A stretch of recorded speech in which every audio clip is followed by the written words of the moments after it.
Hey there team, welcome back to the channel and welcome to my overview of the Signal State.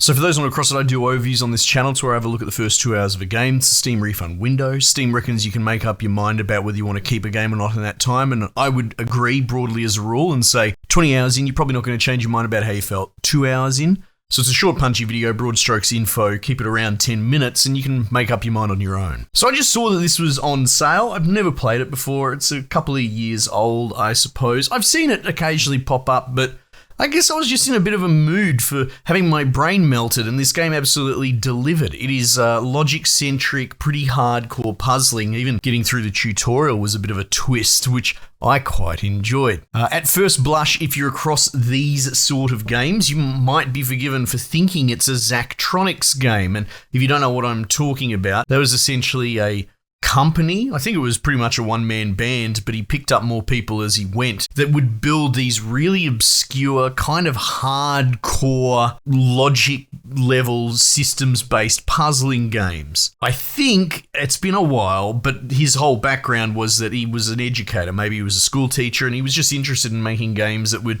teach and challenge people, which is great because I feel like that's a bit of a blind spot in gaming. We're so obsessed with putting bazillions of dollars into pushing the AAA high fidelity graphics space forward, whereas, there is so much untapped potential for education in games. I'm not trying to sound like that boring old dude who's out of touch, but I constantly muse, why can't you do an entire degree in the form of a 4-year-long video game? Because we haven't developed it, because maybe we should. Anyway, I picked this up. Like I said, I've dabbled in Zachtronics stuff over the years, and it's very much the same spirit.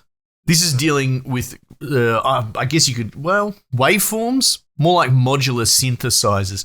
This stuff kind of sits outside of my engineering scope. Mine is mechanical in background. These days, a lot more coding. This is sort of interesting to me because obviously there's a logical component to it, but also quite foreign. Now, maybe you absolutely sweat this sort of stuff. Good for you. That's great.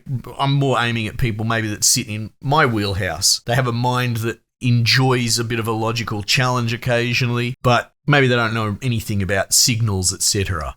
You'll be fine. You will love this. Time flew by when I was playing this, and I loved every second of it. It's very good at teaching you the basics, but it's not going to give you an IQ bump or anything like that, right? If you can't get your head around logic, it leans into very early in things like, if, then, else, or statements, all this sort of stuff, right? So logical programming is at the core of this game.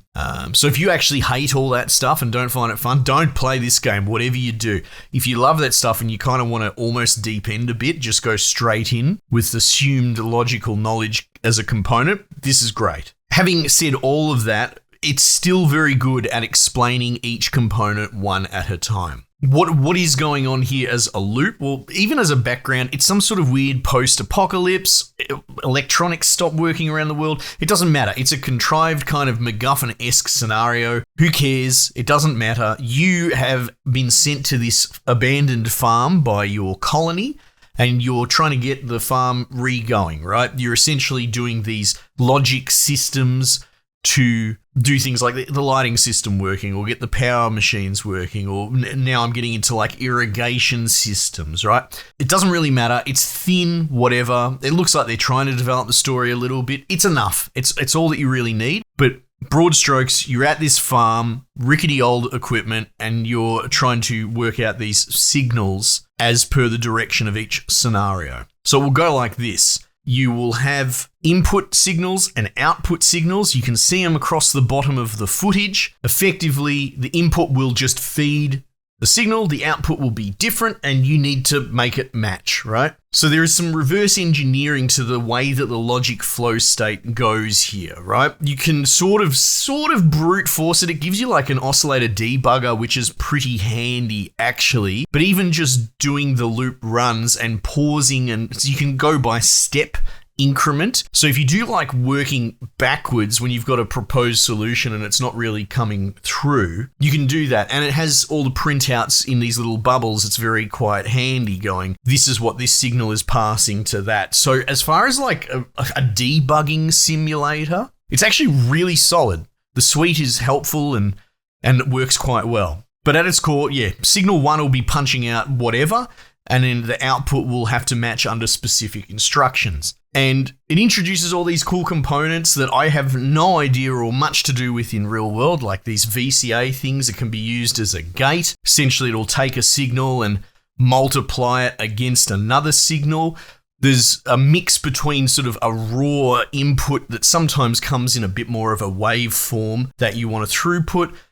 Often it uses the differences between a voltage throughput of 100 versus 0 as a binary mechanic for gate and logic, which I hope I'm explaining this well enough, but you can probably follow that. And again, if you're from this world, this is all probably suck eggs. You know exactly what I'm talking about already. Again, I'm just trying to pass the info along to people that might sit more in my sphere. So it is kind of cool that you've got this sort of pure waveform hypothetically, and you can turn it into logic-based ones and zeros as I see it. And it gets really fiendishly complicated fast, but I didn't find it overwhelming. But again, to reiterate, if this is not your bag, this is absolutely not the first version of these games. Probably check out Zachtronic's backlog. They're a little bit more gamified, I guess. It's been a while since I've really gone into all the different games. They do lots of different things, but as far as on-ramping, this would be steep if you are not so inclined to programming logic. But yeah, I really enjoy it. And again, because of the nature of interpreting the signals under a couple of line items, it'll be like, well, if this signal is 25 volts or more, then throughput the raw signal. That seems like an easy enough concept to grasp, but getting the logic to talk to each other, it becomes actually really quite tricky. Maybe you can there's a bias tool with an offset, and then you pass that through something that needs to be compared to something else,